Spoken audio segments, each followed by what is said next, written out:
최지호가 최지호죠? 네. 최지호 그래 좋아. 지호가 최지호였어. 맞아.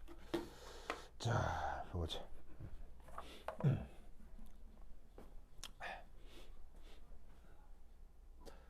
우선 그 입시에서 또 억수로 많이 나오는 부분 중에 하나가 바로 그 유명한 르 샤틀리의 원리 되겠습니다. 르 샤틀리 원리 들어봤죠? 그래서 뭐 서울대뿐 아니라 뭐 카이스트, 뭐 연대, 뭐 하여튼 입시에서는 수능, 뭐 경시대회 뭐 안 나오는 데가 없어요. 다 나와요, 다 나와. 그래서 이거 잘 알아두셔야 되고 기본적으로 뭐 웬만한 고등학생 학생들은 다 배우는 거니까 뭐 체크를 해보겠습니다. 그래서 이 문제가 카이스트 입시 문제인데 뭐 카이스트를 떠나서 아주 기본적인 문제예요. 그래서 한번 살펴볼게요. 자, 어떤 반응식이 하나 뚜시 주어져 있습니다. 딱 보아하니 질소산화물 사이에 뭔가 뭐가 왔다 갔다 하는 뭐 그런 반응입니다. 자, 근데 문제를 읽으면 거기 뭐라고 되어 있냐면 발열의 반응, 발열의 반응이라고 되어 있습니다. 그죠?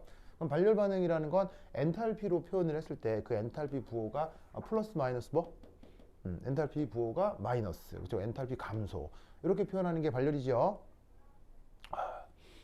그죠? 자, 이때 여기 이제 내가 R이라고 쓴 건 뭐 특별하게 뭐 받아들이지 않아도 되는데 이제 리액션을 줄여서 여기 이제 R 이렇게 쓴 거예요. 그러니까 주어진 반응도 어떤 하나의 반응이니까 이 리액션의 이 반응의 엔탈피의 변화가 감소한다. 즉 발열이다. 이렇게 쓴 거예요.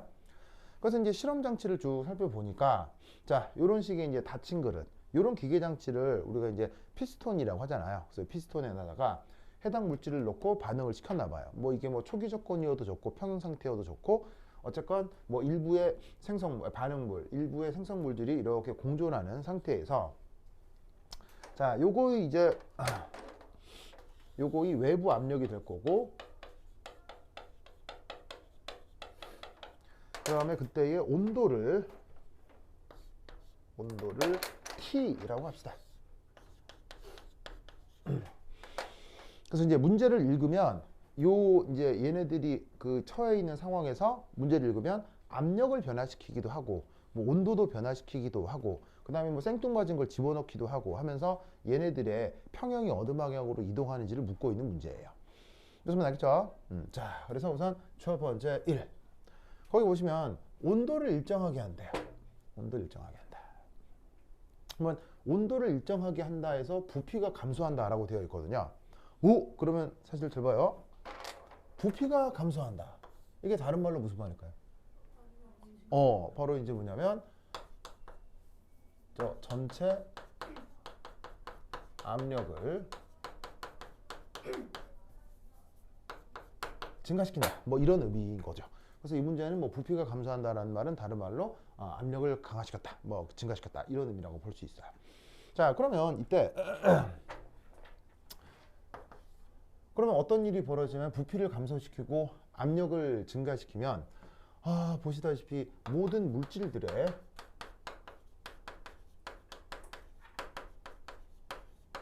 부분압이 어떻게 되겠어요? 순간 역시 증가하게 되겠죠? 평형에 놓여 있는 상태에서 갑자기 발로 확 밟아버리니까 안에 들어있는 물질들의 부분압이 동시에 다다다 증가하게 될 거라고요. 무슨 말씀 아시겠죠? 자, 그러면 르 샤틀리의 원리는 뭐예요? 르 샤틀리의 원리를 그냥 말로 간단하게 표현하면 뭐예요? 르 샤틀리의 원리는. 그러니까 뭐냐라고 물으면 뭐라고 답할 거예요? 그렇지. 뭐냐면 바로 외부의 자극을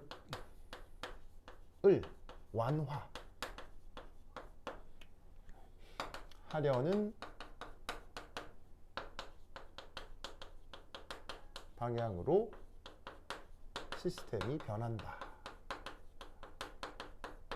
이게 바로 르 샤틀리의 원리죠. 자, 외부의 자극. 뭐 예를 들어 이거예요. 봐봐요. 내가 이렇게 얼마나 공부를 하고 있는데 갑자기 옆에서 친구가 옆구리를 쿡 찌르는 장난을 하기도 하잖아요. 그럼 가만히 있다가 옆구리를 쿡 찌르면 간질간질 하잖아. 그러면 잘 봐라.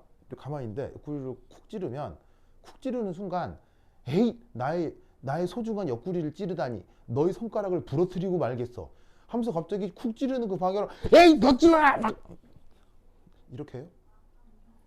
저 어떻게 해요? 어떻게 해요? 찌르자마자 이렇게 되잖아요. 이거 뭐예요? 외부의 자극을 줄여. 이렇게 하면 압력이 줄잖아요. 무슨 말 알겠어요? 이거는 무슨 전략을 가지고 하는 행동이에요. 매우 자연스럽게 나온 행동이에요. 매우 자연스럽게 나온 행동이죠. 왜죠? 왜 우리는 그렇게 자연스럽게 생각하지도 않고 그런 행동을 하죠? 바로 우리의 몸 자체가 자연이라서 그래요. 그러니까 우리의 몸 자체도 자연이기 때문에 우리의 몸도 르샤틀리의 원리에 영향을 받는다 안 받는다? 강하게 받는다는 얘기예요. 무슨 말씀 아시겠죠? 그렇죠? 그래서 이 외부의 자극을 완화시키는 방향으로 시스템이 변한다. 이게 예를 들어 르 샤텔리의 원리이지만 사실은 물리학에서는 이 르샤텔리의 원리를 다른 말로 어떻게 표현할까요? 물리학에선.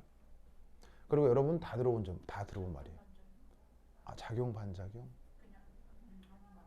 작용 반작용일 수도 있죠. 근데 작용 반작용 조금 다른 의미긴 하겠다. 여러분들이 알고 있는 물리학 시간에 배웠던 얘기 중에 저 르샤텔리의 원리가 있어요. 근데 저 말을 안 쓸 뿐이지.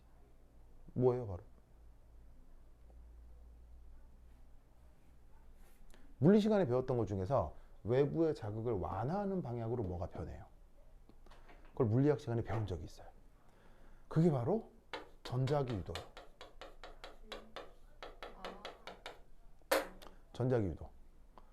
자, 전자기 유도가 뭐냐면 이렇게 코일을 이렇게 만들어 놓은 상태에서 이게 쇠로 이렇게 코일을 이렇게 만들어 놓은 상태에서 그 중간에다가 자석을 푹 집어넣으면 어떤 일이 벌어져요? 자석을 푹 집어넣으면 들어온 자석을 밀어내는 방향으로 여기서 유도 전류가 생기죠. 무슨 말인지 알겠어요?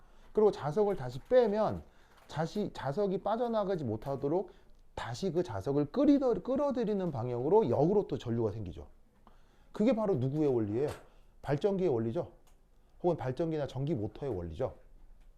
그러니까 그 르샤틀리의 원리가 물리학에서는 전자기 유도라는 형태로 나온다고요. 그러니까 전자기 유도도 우리의 자연현상이죠. 그리고 르샤틀리의 원리에 대한 그러니까 누가 내 옆구리를 찌르는 것에 대한 반응도 자연현상이죠. 그러니까 원리가 같게 적용된다는 얘기예요. 무슨 말인지 알겠죠? 그래서 화학의 르샤틀리의 원리는 물리학의 전자기 유도와 맥이 다 있는 겁니다. 아시겠죠? 자, 그러면 이때 어떻게 되겠어요? 모든 물질들의 부분합이 순간 증가하기 때문에 3. 각 물질의 부분합을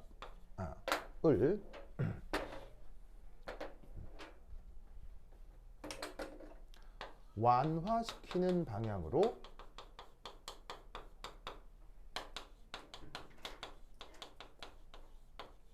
반응 진행이 일어나겠죠.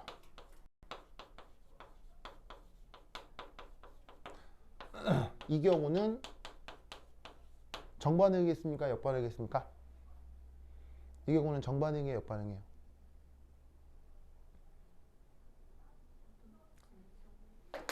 자, 갑자기 발로 확 밟아가지고 얘네들의 부분합이 확 증가했잖아요.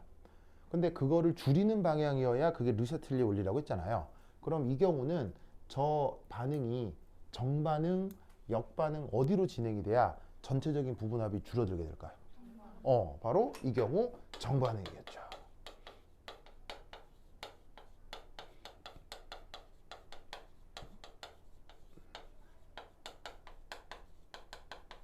자, 알겠어요?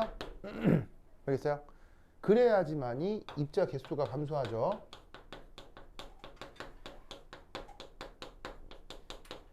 그래서 여기서 보시면은 여기에 NO가 분자가 3개가 있는데 정반응이 진행이 되면 2분자가 되니까 반응이 진행될수록 내부의 분자 개수가 늘어나요, 줄어들어요?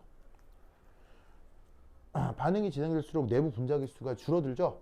그럼 분자 개수, 몰수가 줄어드니까 당연히 그때 또 압력이 줄어들게 될 거라 이런 말이죠. 무슨 뜻인지 아시겠죠? 그래서 이런 식으로 분석을 할 수 있습니다. 자, 그런데 이렇게 말로 써도 좋은데요. 오히려 교수들은 말로 쓰는 것보다 이걸 더 좋아할 수도 있어요. 자, 4. 요걸 한번 해볼까요? 자, 주어진 반응에 이제 얘를 어떻게 표현해 볼까? 어떻게 표현해 볼까? 자발성 표현.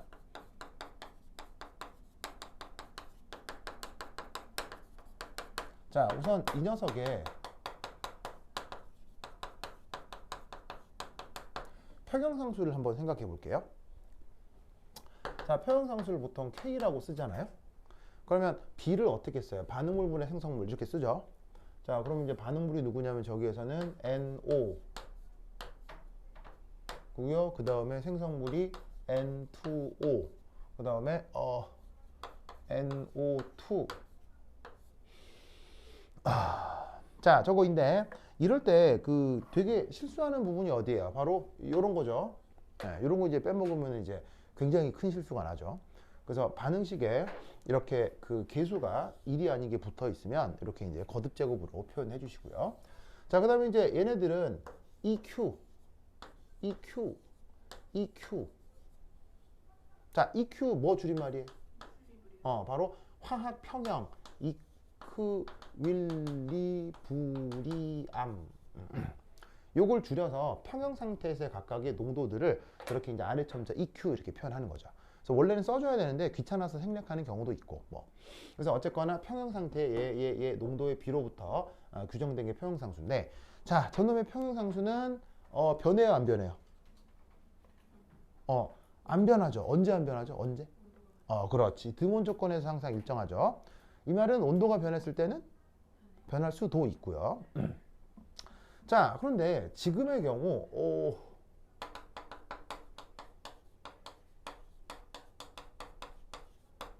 보시다시피 갑자기 부피가 n배 증가하면 감소하면 각 물질의 부피, 물질의 농도 및 부분합은 n배 증가하겠죠. 맞나요? 맞죠? 그래서 이때 어떻게 표현해 볼 수 있냐면 이 평형 상태의 농도들이 뭐가 될 것이냐, 바로 n배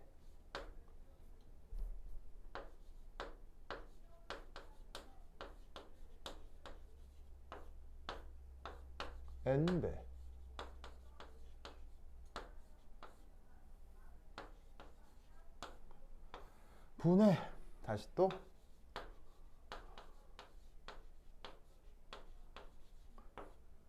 n배 이렇게 될 거다 이런 말이죠.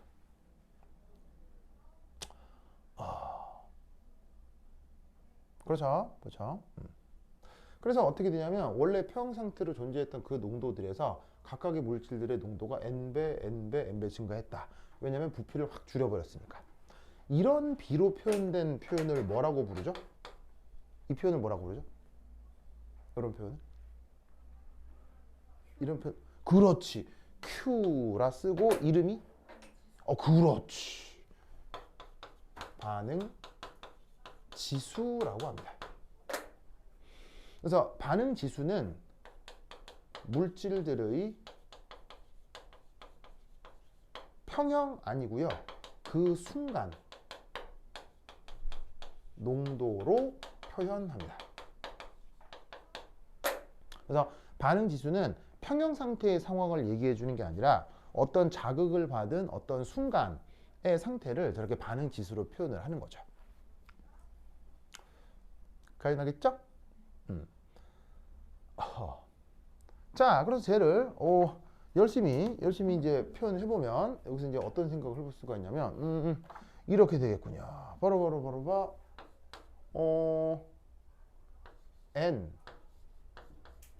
NO3 NO3가 뭐야?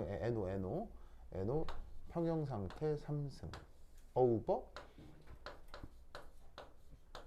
N2O 평형 상태 NO2 평형 상태 이렇게 표현을 해볼 수가 있겠군요. 맞나요? 저 n배 증가했다고 했는데 n이 위아래로 슉슉슉 약분이 되잖아요. 슉슉슉 약분이 되고 n이 분모 하나만 남네요. 그죠, 그죠? 오, 그러면 우리는 얘를 더 간단히 어떻게? n분의 k. 그래서 보이다시피 요만큼을 이렇게 k. 알겠죠? 저렇게 쓸 수가 있습니다. 그럼 이때 우리는 이런 생각을 할 수가 있겠네요. 이 n이라고 하는 게 어차피 1보다 클 거 아니에요, 그죠? 왜냐면 부피를 진짜로 감소시키고 진짜로 농도가 증가했다면 n은 1보다 큰 값일 거 아니야. 그럼 n이 1보다 크니까 여기 1보다 크면 고등학교 때 배웠던 수학을 열심히 적용을 하면 이때 저 q하고 k 중 어디가 크고 어디가 더 작단 말이냐. 바로가 q가 더 작다. 무슨 말 알겠죠? 그러면 평형 상태에 비해서 저 반응 지수가 작다는 얘기는 상대적으로 반응물 농도가 더 진하다는 얘기예요. 생성물 농도가 더 진하다는 얘기예요. 평형 상태에 비해서. 바로 반응물 농도가 조금 더 진하다는 얘기죠. 생성물이 좀 부족하다는 얘기죠. 평형 상태에 비해서. 그래서 이때 우리는 어떤 생각을 해볼 수 있다. 반응 지수와 평형 상수를 비교해서 뭐 정반응으로 진행한다.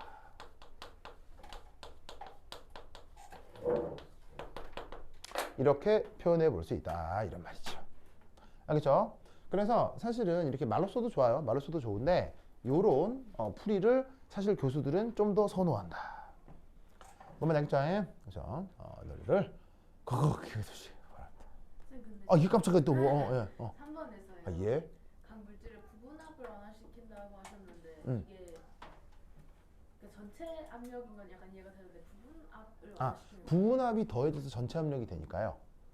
그러니까 예를 들면은 이제 부분압이 줄어들면 전체 압력이 줄어들죠. 근데 사실은 더 엄밀하게 이럴 수는 있어요. 특정 물질의 부분압은 감소할 수도 있어요. 그러니까 특정 물질의 부분압은 감소할 수도 있어요. 증가할 수도 있어요. 역으로. 근데 그게 다 더해져서 전체적으로 줄어들기만 하면 되니까요. 그래서 이제 실제로 뭐 그렇게까지 다 계산을 할 필요는 없는데 뭐 그걸 이제 뭉뚱그려 저렇게 쓴 겁니다. 자, 1번 됐죠? 됐죠? 자, 그 다음 2번. 잘 되겠지? 좋아. 어이구. 자, 2번 해볼게요. 자, 2번 지운다. 여기 이제 수만 지운다. 지운다. 지우사. 쑥.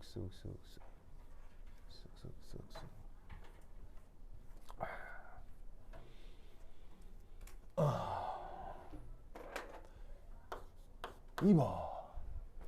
자, 2번은 뭐냐면 반응 온도를 낮추면 어떻게 되느냐라는 겁니다. 2번은 온도 변화.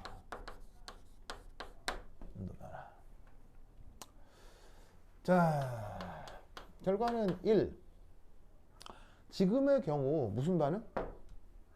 발열 반응이죠. 자, 그러면 발열일 경우는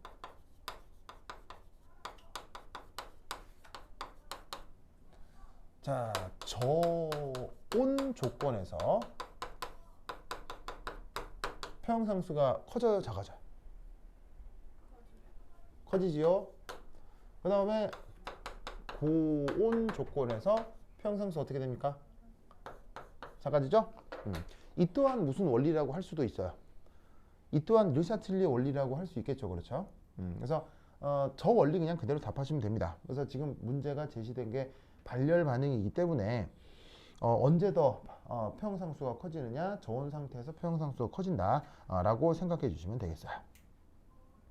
알겠죠? 알겠죠? 자, 그런데 요렇게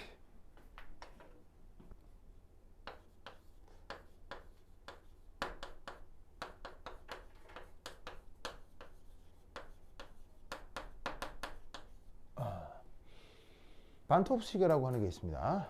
자, 의미가 뭐냐?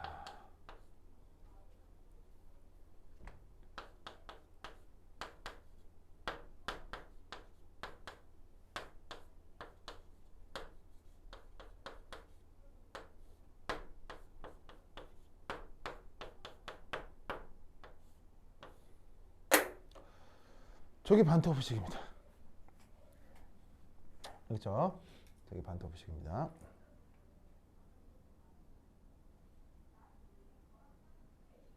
자, 의미가 뭐냐면 아까 또 얘기했듯이 평형상수는 온도가 일정하면 일정하다고 했죠. 그 말은 온도가 변하면 변한다. 맞죠? 그러면 이게 의미가 뭐냐면 T1, T2, K1, K2의 의미가 뭐겠어요? 온도 T1일 때 평형상수를 뭐라고 하자는 얘기예요? K1.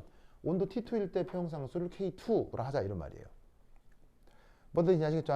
그렇죠? 그래서 온도에 따른 평형상수를 이렇게 표현을 했을 때 자, 이때 여기에서 편의상 편의상 2 돼 있으니까 이거를 편의상 고온이라 하고 1 돼 있으니까 얘를 편의상 저온이라 하지. 근데 지금 발열우니까 엔탈피 변화가 음수잖아요. 음수. 그럼 어떻게 되냐면 이 부분이 마이너스라 이런 말이에요. 이 부분이 마이너스라 이런 말이에요. 지금의 경우. 알겠죠? 그러면 여기가 마이너스면 이것도 마이너스니까 이건 전체적으로 플러스가 되겠죠. 전체적으로 플러스가 되고 그러면 이 경우 고온 빼기 저온이니까 이 값이 음수가 돼야 되겠죠. 음수가 돼야 되겠지. 그럼 이 경우 어디의 값이 더 크고 어디의 값이 더 작아야 되겠어요? 봐. 여기에 있는 요것이 더 크고 이 값이 더 작아야 요 등호나 배소 관계를 설명해 줄 수 있겠죠. 무슨 말인지 알겠죠? 그래서 이 경우 잘 보시면 여기가 마이너스여서 발열일 경우는 저온일 경우에 표형상수가 더 크고 고온일 때 표형상수가 더 작다라는 걸 이 수식으로부터 직접 생각을 해볼 수가 있어요. 그러면 저거를 이제 고등 교과 과정에서 저걸 배워야 안 배워요? 배울 리가 없지. 그럼 심층이 좀 나오겠어 안 나오겠어요? 심층이 나오겠어 안 나오겠어요? 문제는 안 나오지. 문제는 안 나오지. 근데 거기 채점지에 뭐라고 되어 있냐면 저거로 설명을 하는 학생이 있을 수도 있습니다라고 돼 있어요. 왜냐면 교수들은 저 수식을 다 외우고 있으니까. 그래서 여러분 평형은 시험에 나올 가능성이 매우 높기 때문에 이거 외웁시다. 알겠죠? 외웁시다. 증명 과정까지 알 필요는 없어요. 증명 과정까지 하긴 좀 에바니까 저 외웁시다. 알겠죠? 그래서 앞으로 그 르샤틀리 원리에서 그러니까는 평형은 시험에 나올 가능성이 굉장히 높거든요. 그리고 르샤틀리 원리도 나올 가능성이 높은데 그때 만약에 이런 타입의 문제가 나오면 교수 앞에서 저 수식을 쓰고 말을 하라고요. 그냥. 그럼 교수가 아주 좋아해요. 아주 좋아해요. 무슨 말인지 알겠죠? 굉장히 좋아합니다. 우리 지호호 알겠죠? 네. 그래. 가인이도 알겠죠? 그렇지. 우리 가인이 오케이? 그렇지. 좋아. 그래서 저거만 잠깐 외워놓읍시다. 하도 많이 나와서요. 자, 그 다음 3번. 압력이나 온도 변화 없이 비활성 기체가 더해지면 어떻게 되겠느냐. 봅시다. 아이 깜짝아. 예. 저기 R은 다른 알이요. 여러분들이 다 아는 그거예요. 기체상수요. 여러분들이 다 아시는 그 기체상수입니다. 뭐 구체적으로 숫자를 넣어서 계산할 필요는 없기 때문에 이게 이렇게 수식에 대한 부담을 가질 필요는 없고요. 저 외워만 놓고 저렇게 말로 설명할 때 쓰시면 됩니다.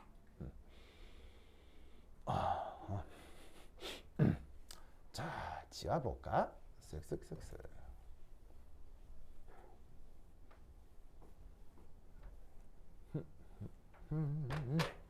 그 다음 3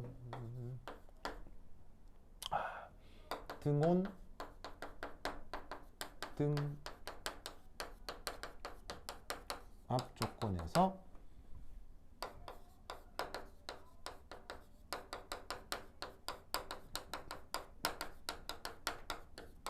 비활성 기체 첨가.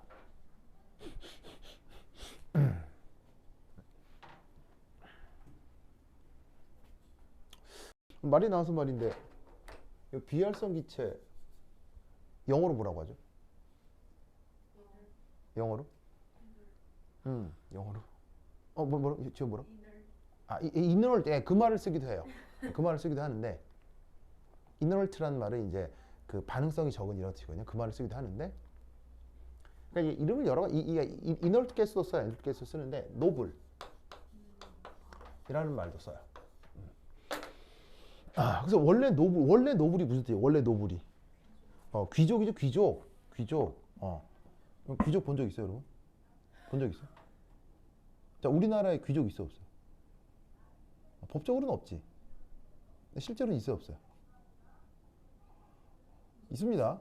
실제로는 있습니다. 실제로는 있는데 법적으로는 없지. 예. 근데 뭐 거기까지 하면 너무 무서운 얘기가 많이 나오는 것 같고. 근데 이제 실제로 여러분 왕족 본 적 있어요? 왕족? 과자의 기조 아세요? 과자의 귀족이요? 그거 뭐예요? 버터풀이요? 그 버터 와플. 버터 와플 이름이 과자 뭐라고요? 과자의 기조. 그런 게 있다고요? 네, 그거 문구에 이렇게 써 있어요. 진짜로요? 박스에 과자의 기조. 진짜로요? 맛있나? 엄청 맛있어요. 그래요? 뭐지? 그게 뭐지? 와플을 안 드셔보셨어요? 버터 와플. 그건 좀 불가능인데. 버터 와플. 그냥 마트에 파는 버터 와플이요? 네. 진짜로 거기에 그렇게 돼 있다고요? 네. 나는 무슨 새로운 디저트 가게에서 만든 무슨 제품인 줄 알았는데 거기에 그냥 과자의 귀족이라고 돼 있다고요? 그렇구나. 그건 한 번도 못 알아봤는데? 그거요? 그게 그렇나? 그 생각 한 번도 안 해봤다. 나는 실제 로얄을 봤지. 로얄을 실제 봤지. 일본 여행 갔었거든요. 일본 여행 갔는데 일본 여행 가본 사람. 일본 여행. 일본 여행이 진짜 재밌습니다. 일본 여행이. 일본 여행 가면 진짜 재밌는 데도 많고 맛있는 것도 많고 그리고 일본 여행의 강점은 네. 싸다. 예, 쌉니다. 굉장히 쌉니다. 일본 여행의 비용이. 왜냐면 일본의 경제 수준이 지금 되게 낙후돼 있어가지고. 진짜요? 예. 뭐야? 모르셨구나. 진짜요? 예, 그 실질 국민 가처분 소득이 역전된 지 오래예요. 그래요? 예, 그래서 2017년인가 역전이 돼가지고 물론 일본은 경제 규모는 우리보다 커요. 왜냐면 인구가 우리나라 2배거든요. 2배가 넘어요. 인구가 많기 때문에 경제 규모는 더 큰데 각 국민의 그 실질 가처분 소득 이런 거는 지금 우리나라 훨씬 더 높거든요. 근데 이제 뭐 GDP 이런 거는 훨씬 일본이 크죠. 일본이 의외로 큰 나라거든요. 그 땅덩이는 우리나라의 한 남북한 합친 거의 3배 정도, 남북한 합친 거의 2.5배 정도 돼요. 되게 커요. 크고 인구도 그 1억 2천만 정도 되니까 사실은 물리적으로는 되게 큰 나라예요. 하는 짓이 작아서 그렇지. 그러니까 물리적으로는 되게 큰 나라예요. 되게 큰 나라. 그래서 거기서 근데 이제 거기 경제가 좀 그래서 요즘 모르는구나. 진짜 요즘 그거 샷땡백, 루땡백 다 어디서 사요 사람들 다. 일본 가서 왜요? 애나 폭락했거든 지금 애나 지금. 나 890원. 진짜요? 와. 애나 엄청 떨어졌어요. 애나 엄청 떨어졌어요. 그럼 샷땡백, 루땡백 거기 가면 예. 더 싼 거예요? 그럼 그런 거 안 줘요? 관세? 이제 나중에 공항 들어올 때 이제 세금을 내긴 해야 되죠. 공식적으로는. 네, 그거를 네. 공식적으로는. 네. 뭐 여하튼 알겠죠? 예. 그래서 그래서 옛날 그런 거 비싼 거 사러 갈 때 사람들 홍콩 가서 샀잖아요. 근데 홍콩하고 중국 물가가 지금 너무 올라가지고 메리트가 없고 지금 일본이에요, 일본. 예, 요즘 다 그 일본 가서 사옵니다, 사람들이. 네. 뭐 anyway, 어쨌건. 그래서 일본에 그때 동생이 유학 중이어갖고 몇 번 갔었거든요. 꽤 여러 번 갔었어요. 무려 그것도 10몇 년 전 얘기긴 합니다만. 그 우리나라의 경복궁처럼 그 동경에도 그런 궁이 있을 거 아니에요. 근데 우리나라 경복궁에는 지금 왕이 살진 않죠. 근데 일본 그 궁에는 왕이 살겠죠. 일본 왕이 있으니까. 천황은 걔들 표현이고 우리 천황인데 근데 이제 우리 입장에서는 일본 왕이죠. 일본 왕인데 거기 또 이제 볼만하대요. 볼만하대 그래가지고 그 찾아가 봤거든요. 근데 진짜 볼만해요. 왜냐하면 그 궁이 명동 한복판 같은 데 있어요. 그래서 명동이라고 하면 막 엄청 번화하잖아요. 번화한데 어디 골목 찾아가지고 탁 나오면 그 명동 한복판이 뻥 뚫리고 넓은 잔디밭과 그 최첨단 그 뭐냐면은 그 이제 현대적 도시 중간에 일본의 그 고유한 건물로 이렇게 궁이 쫙 있어요. 되게 볼만해. 그러니까 이게 부지도 엄청 아니, 경복궁만 해도 부지 넓잖아. 그렇지만 그 걔네들 궁도 엄청 부지가 넓을 거 아니야. 그거 진짜 볼만해요. 그래서 이제 그래서 이렇게 막 빌딩 사이로 뭐 어디 있다는 거야. 그래서 막 사람들한테 물어가지고 막 물어가지고 이제 막 간데 어디 이렇게 또 어떻게 하죠? 어디야? 이거 탁 나가는데 뿡! 이제 되게 볼만해. 그래서 이야 여기구나 해가지고 이제 그때는 가은이는 없을 때고 가연이만 있을 때였거든요. 가은이는 없었고 가연이가 막 유모차 타니고 막 그럴 때였으니까 그래 거기서 이제 앞에 사진도 찍고 하는데 갑자기 있잖아 갑자기 그 성에 문이 열려. 오? 오? 했더니 거기서 롤스로이스가 딱 나오는 거야. 나 롤스로이스가 사람 실제로 타고 다니는 그때 처음 봤어요. 롤스로이스를 사진으로 본 게 아니라 실제 사람이 타고 다니는 거 그때 처음 봤어요.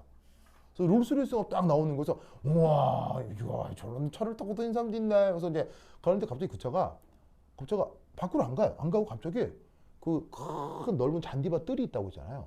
그 앞으로 천천히 와요. 천천히 오면서 이거 아니 갈 길 갈 것이지 왜 이게 사람들 다니는 대로 가나? 쭉 가더니 천천히 가더니 갑자기 거기서 창문이 뿅 열려요. 뿅 열리는데 거기에 진짜로 이게 꿈에 나올까 무섭게 생긴 어떤 여자가 큰 모자를 쓰고 그래서 이러고 있는 거야 진짜로. 뭐 저 누가 했더니 했더니 지금 일본 왕의 따님 중에 이제 외모가 참 이렇게 아주 심하게 긍정적이지 않으시다고 얘기하기 어렵지 않은 하여튼 그런 공주님 한 분 계시거든요. 유명해요. 그분 외모가 왜요? 아주 유명. 부정적이라서요? 뭐 이따 찾아보세요. 아주 이거 외모가 이제 유명하신 분이 있습니다. 그래서 이제 그래서 최근에 시집 가셨어요. 최근에 시집 가셨어요. 왜냐면 사람이니까 결혼해야지. 그래서 이제 그 사람이 있는 거서 보고 어우 이게 하고 있는데 그래도 그 나라에서는 공주님이잖아. 그러니까 거기 일본 국민들이 가가지고 막 환호하고 뭐 이러니까 막 손 흔들고 하더라고요. 그래서 이야 저게 왕족이구나. 그때 왕족 처음 봤어요 나. 그때 왕족 처음 봤어. 뭐 하여튼 그랬습니다. 그래서 이제 하면서 사람들이랑 인사 한번 하고 여기 해가지고 쭉 갈 때 가더라고. 나 그때 이제 왕족 처음 봤지. 지와 신기하죠. 그래서 내가 왕족 그때 난 처음 봤어요. 네. 그렇겠죠. 이게 이제 대국민 서비스 하는 거죠. 그렇죠. 예.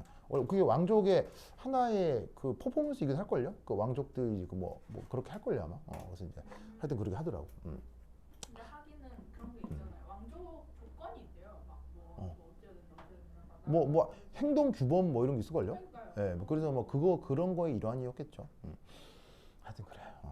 그 일본 왕족이 이거 되게 그 일본 왕 이쪽도요 되게 우리나라하고 민감한 거 아세요? 우리나라하고 정치 환경하고 굉장히 민감해요. 그래서 우리나라 침략했던 일본 왕이 누구예요? 그게 히로히토잖아요. 히로히토인데 걔는 우리나라를 침략한 왕인데 그럼 지금 왕은 누구세요? 지금 왕은 아키히토거든요. 그럼 아키히토가 히로히토의 아들일 거 아니에요. 아키히토가 지금 일본 왕이거든요. 그래서 일본 왕인 아키히토가 우리나라를 침략했던 자기 아버지의 아들이잖아. 그래서 아키히토는 어떤 생각을 가지고 있는 사람이냐면 전쟁을 아기 때 겪었잖아. 그래서 이 사람은 절대 전쟁이 일어나면 안 된다고 생각하는 사람이에요. 그래서 히로히토는 우리나라를 침략한 전범인데 그 아들인 아키히토 천황은 한국과 평화 조약을 맺고 한국의 2차 대전과 식민지 지배에 대한 사과를 해야 된다고 생각하는 사람이에요. 정말이에요. 예. 그래서 그 아키히토 일왕은 좋은 사람이에요. 좋은 사람이에요. 그러면 그게 그 아키히토 천황은 누구랑 생각이 반대겠어요? 누구랑 생각이 반대냐면 일본 정치계, 일본 극우, 그러니까 예를 들면 아베 총리 이런 사람들하고 상극이겠죠.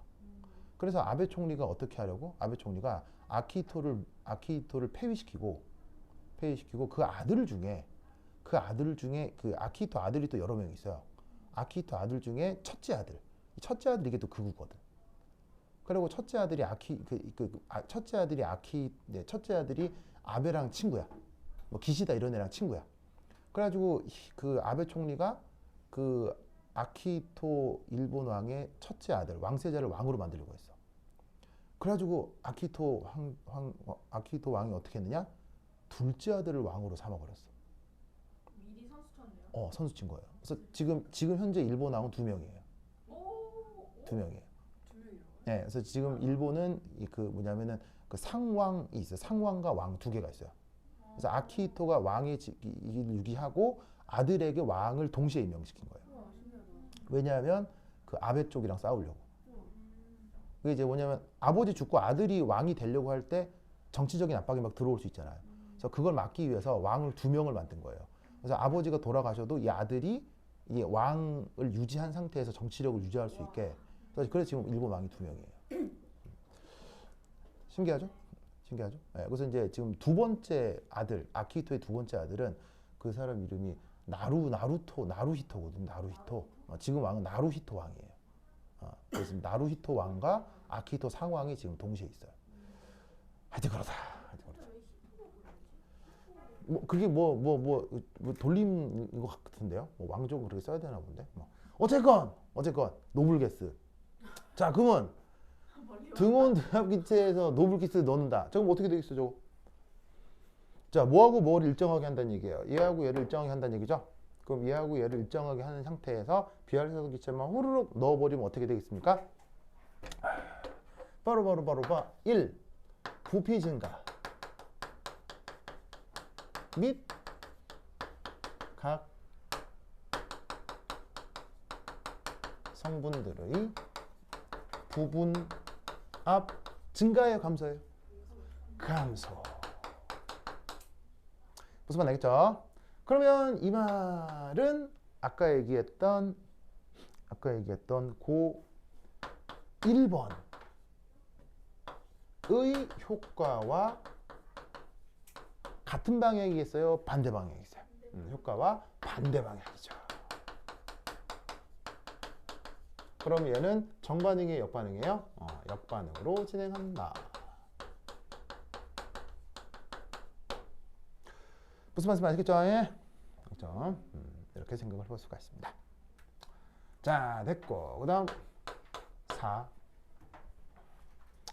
자, 부피 변화 없이 비활성 기체를 넣으면 반응이 어느 쪽으로 가겠는가? 자, 부피를 일정하게 유지하고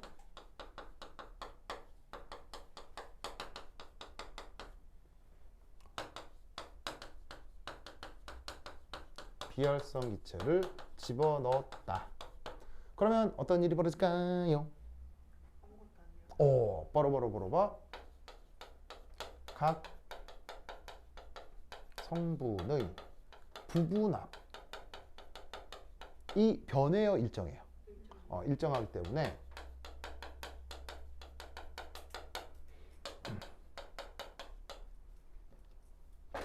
기존 평형이 그대로 유지가 되겠습니다. 됐다. 아시겠죠? 자, 그래서 이 정도 문제는 되게 노멀하죠?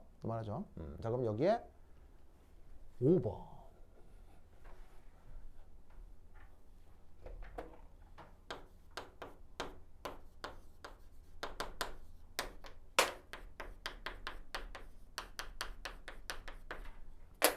루이스 구조 그려보세요. 시작! 5번이 어디?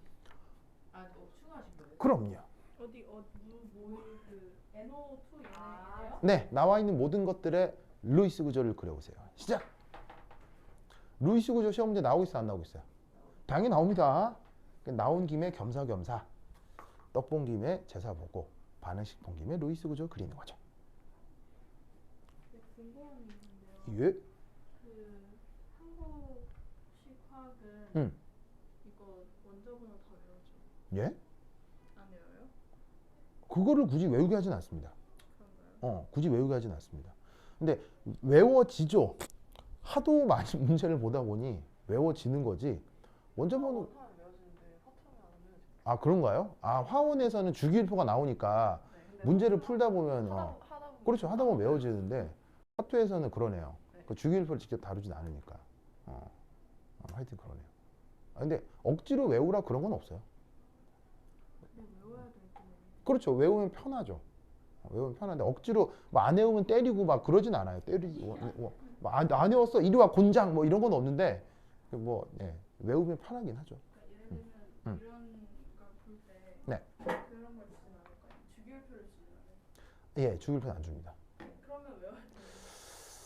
뭐 근데 아마 이런 의미가 3년이나 예, 그렇죠. 3년이나 교육을 받았는데 이렇게 뭐 질소 산소 정도의 원자 번호를 모른다고 하는 건 조금 그렇지 않나는 생각으로 그러는 것 같네요. 다른 거 나올 수 음. 있잖아요. 다른 거죠. 아예 막 아, 그러니까 그런 거는 줍니다. 그런 거는 주죠. 예, 당연히 바로 단 해가지고 줍니다. 그리고 심지어 수능 기출 같은 경우는 질소 산소도 원자량 주죠. 그래서 단에서 뭐 질소 산소의 원자량은 얼마 이렇게 주기도 합니다. 네, 다 줍니다. 좋습니다. 네.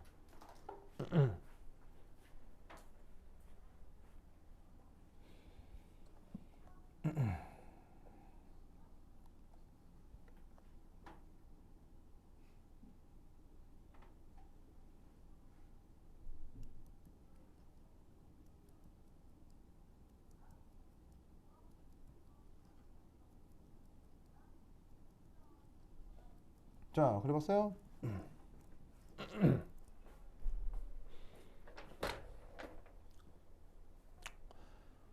자, 해볼게요. 자, 봅시다. 요거. 자, 루이스 구조니까 뭐 이거 이제 그림 필요 없고 여기 지워도 되겠죠? 여기 지워도 되겠죠? 지워다 줍니다. 에잇. 어떻게 되느냐? 얘는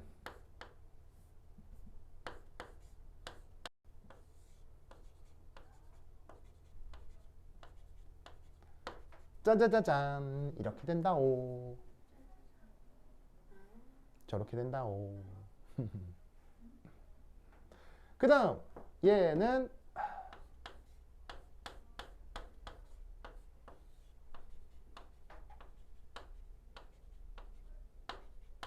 이렇게 된다오.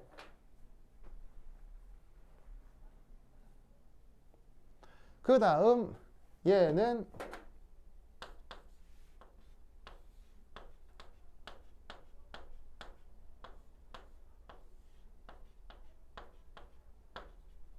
이렇게 된다오. 다들 그리셨어요?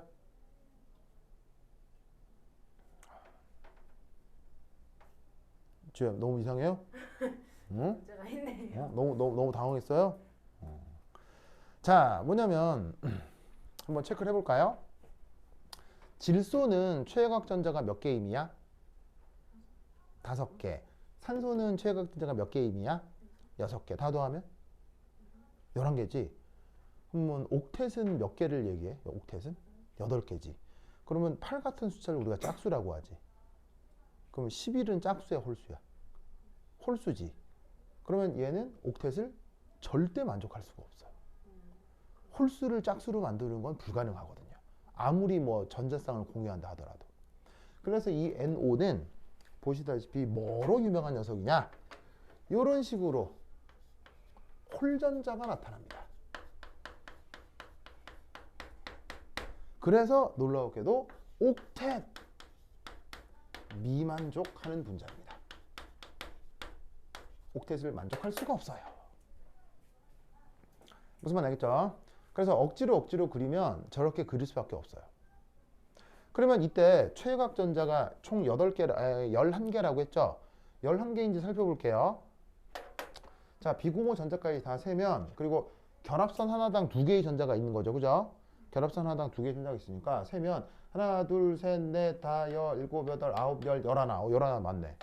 그래서 11의 전자를 가지고 질소는 어쩔 수가 없고 산소만 옥텟을 만족시켜서 그리는 수밖에 없는 거예요. 그러면 저 NO의 루이스 구조는 저러합니다. 알겠죠? 그런데 여기에 있는 N2O는 루이스 구조가 만족합니다. 그러니까 옥텐 룰을 만족합니다. 왜냐하면 질소가 두 개잖아요. 그러면 질소의 최고각 전자가 몇 개라고 했죠? 질소의 최고각 전자가 몇 개라고 했죠? 5개. 곱하기 2하면 10개. 그 다음에 산소는 최고각 전자가 6개. 그러면 5 곱하기 2 더하기 6 하면 16개잖아요. 그럼 여기 전자 16개 있는지 세봐요. 하나, 둘, 셋, 넷, 다, 열, 일곱, 여덟, 아홉, 열, 16. 알겠죠? 가연 맞아요? 그래서 얘 루이스 구조는 요겁니다. 자, 근데 이때 여기서는 뭐가 또 나타나기도 하냐면 형식 전화가 나타나기도 하지요. 자, 이때 이 산소 형식 전화 얼마? 얘 형식 전화 얼마? 전화가 1-죠. 1-. 네. 이거 형식 전화 부여하는 거. 알겠습니다. 자, 이게 뭐냐면 자, 여기 결합전자가 이렇게 두 개가 있잖아요. 그러면 이 전하 혹은 형식 전하라고 부르기도 하는데 그거를 따지는 건 이게 뭐냐면 사실은 이제 화학 원 과정에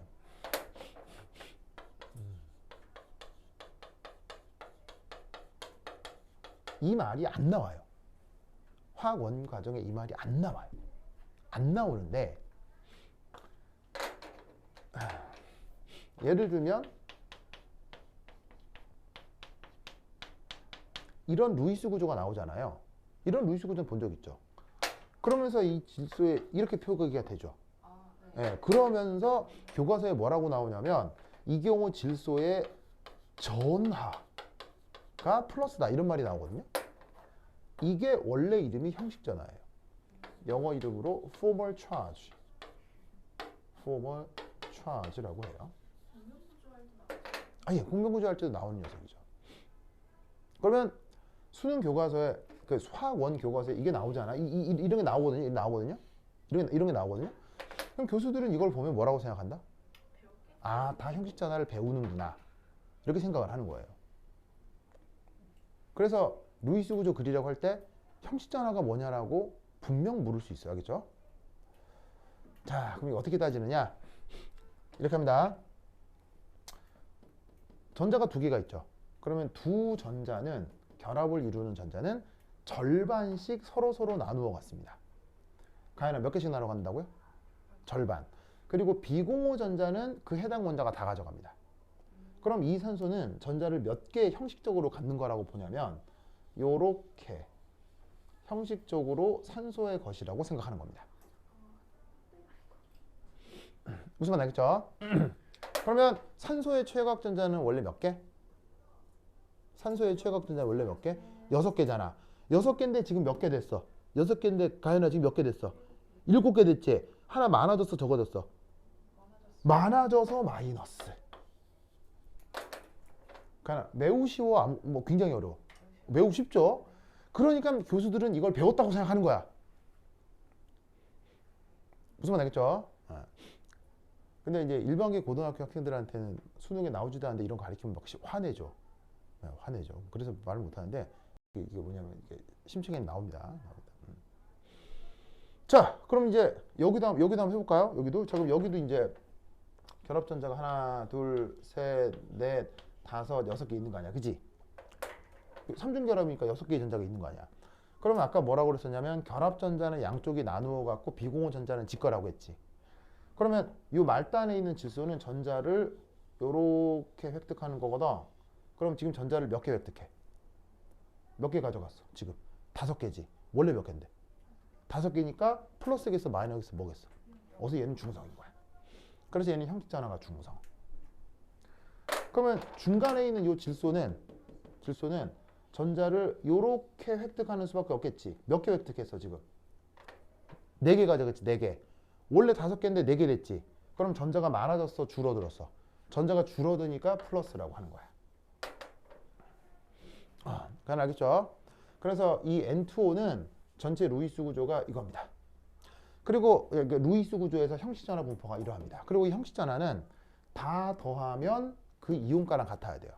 그래서 0 플러스 마이너스 다 더하면 0이죠. 그러니까 N2O가 정기적으로 중성인 분자다 이런 얘기예요.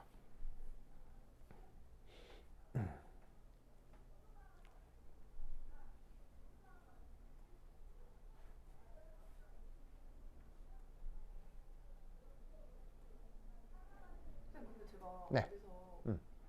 기억이 확실하진 않는데 어, 전기음성도 비교해서 어. 전기음성도 큰 쪽이 그 전자쌍을 다 가져가는 걸로 쳐서 계속 아, 그것은 그건 뭐지? 샨화슈. 아 맞다. 네, 그것은 샨화슈 이기마스. 샨화슈 되겠습니다. 이것은 형식전화. 지워 좋아요. 지워 좋아요. 자, 그러면 자, 얘는 이렇게 그린 상태에서 모든 전자가 16개가 되는 거 알 거고요. 그리고 모두 다 옥텟을 만족하죠. 얘도 다 옥텟을 만족해서 N2O는 이렇게 안정적으로 루이스 구조가 그려집니다. 근데 여기에 있는 NO2는 또 보시다시피 짜잔 홀전자가 나타나면서 역시 옥텟을 만족하지 못합니다. 그래서 옥텟을 만족하지 못하는 분자가 여러 개가 있는데 이 NO2하고 NO가 그것으로 아주 유명한 녀석들입니다. 알겠죠? 자, 그러면 그하나 마찬가지로 이 형식 전화는 1 마이너스. 얘 형식 전화는? 0 아니다 얘 형식 전화는? 헷갈려.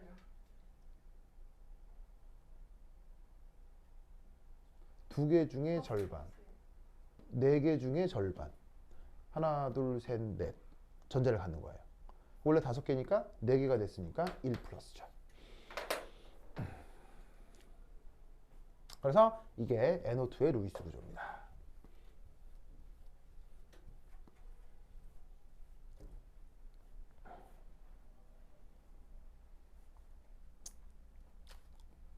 무슨 말 알겠죠?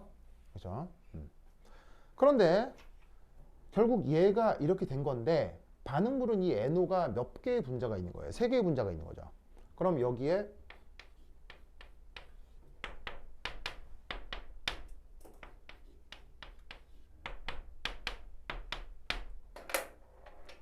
자, 요 3개의 분자가 그래서 요렇게 된 거 아니에요. 그죠? 맞나요? 가인아 맞아요? 가인아 맞아요? 지호 맞아요? 그럼 우린 여기서 이런 생각을 해볼 수가 있겠네요.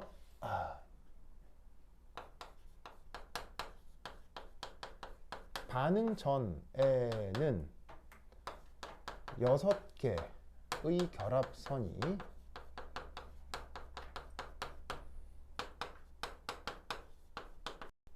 반응 후에는 7개가 되었군요.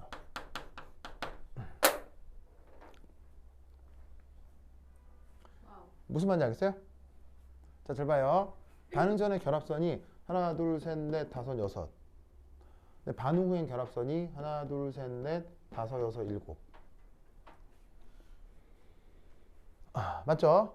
그러면 이 녀석은 반응이 진행되면서 전체적인 결합력이 약화된다는 얘기예요? 결합력이 증가된다는 얘기예요? 반응이 진행되면서 결합력이 증가한다는 얘기예요. 무슨 말인지 알겠죠?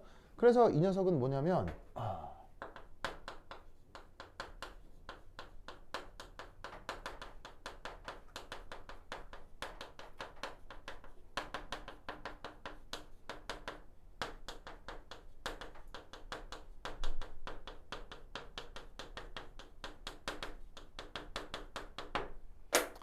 그러면 결합 세기가 증가할수록 생성물 쪽은 그만큼 더 불리한 상황이겠어요? 안정한 상황이겠어요? 안정한 상황이겠죠. 즉 반응 전에 불리한 상황이 반응 후에 안정한 상황으로 바뀌었다고 생각할 수 있는 거예요. 무슨 말인지 알겠어요? 아니요. 화학 결합이 많이 이루어질수록 더 결합력이 세진다고 보는 거예요. 네. 그건 알겠죠? 네. 그러면 결합이 되어 있을수록 그러니까 예를 들어 이거죠. 인간과 인간 사이를 결합시켜 주는 건 뭐예요? 인간과 인간을 결합시켜 주는 것. 인간과 인간을 결합시켜 주는 것. 같이 공유하는 추억이에요. 같이 공유한 추억. 무슨 말인지 알겠어요? 예를 들면은 그 누군가를 진짜 좋아하면 그 사람하고의 공통된 추억이 많은 거예요. 인정하죠? 그럼 생각해봐요. 공통된 추억이 많을수록 헤어지기 쉬워요? 공통된 추억이 몇 개 없을수록 헤어지기 쉬워요? 당연한 거 아니에요? 무슨 말인지 알겠죠? 자, 그러면 이 말은 역으로 했을 때 공통된 추억이 많을수록 잘 모여 있겠죠. 공통된 추억이 많을수록 잘 모여 있을 거 아니에요. 뭐 부부의 형태나 가족의 형태로. 그런데 공통된 추억이 없거나 혹은 공통된 추억이 오히려 더 안 좋은 추억들이라면 그 집단은 유지되겠어요? 붕괴되겠어요? 붕괴되겠죠. 그러면 우리는 공통된 추억이 좋은 추억이 많은 집단을 보고 그 형태를 잘 유지하는 집단을 보고 야 되게 불안정하구나 이렇게 생각을 해요. 야 되게 안정적이구나 어떻게 생각해요 가연아? 그 말이에요. 그 말이에요. 반응 후의 형태가 더 안정적이야. 그렇죠. 더 많은 결합으로 엮여 있으니까요. 즉 우리가 일상생활에서 사용하는 언어와 자연과학에서 표현하는 언어가 다를 수가 없다고요. 같은 말이에요. 같은 말. 무슨 말 알겠죠? 그러니까 반응 전에는 6개의 결합으로 서로서로 엮여 있는 거예요. 근데 반응 후에는 7개의 결합으로 서로서로 엮여 있기 때문에 어느 상태를 더 안정적으로 유지하겠냐고요. 반응 후의 상태를 더 안정적으로 유지하게 될 거란 얘기예요. 무슨 말 알겠죠? 그러니까 얘는 어떻게 되냐면 반응 후가 더 안정적이어서 발열 반응입니다.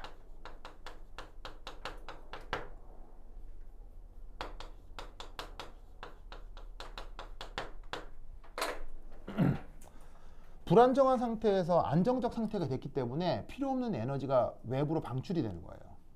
그래서 얘는 발열 반응이에요. 무슨 말 알겠죠? 문제에서 발열 반응이라고 줬죠? 문제에서 발열 반응이라고 줬죠? 줬잖아요. 나 같으면 이거 안 준다니까요. 우와. 난 안 준다니까요. 난 안 주고 문제 하나 더 낼 거예요. 이 반응은 발열 반응일까요? 흡열 반응일까요?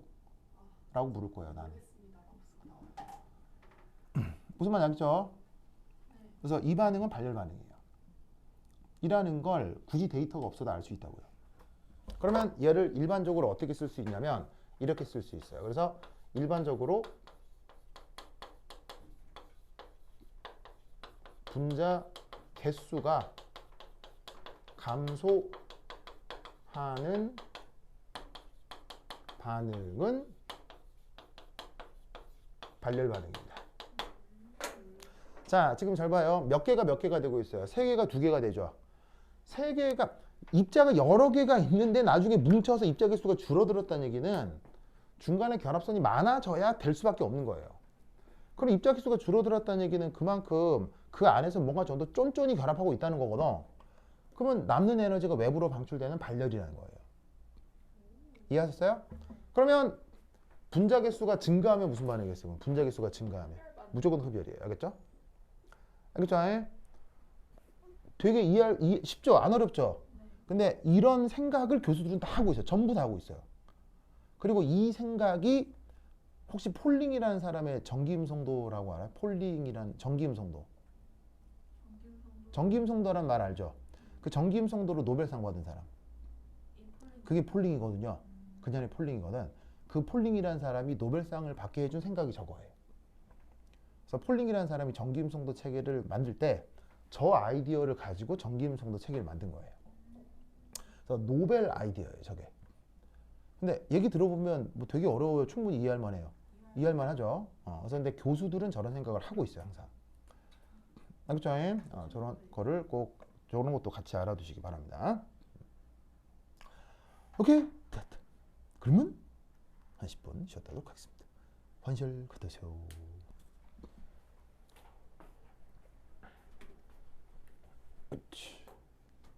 짜자자잔.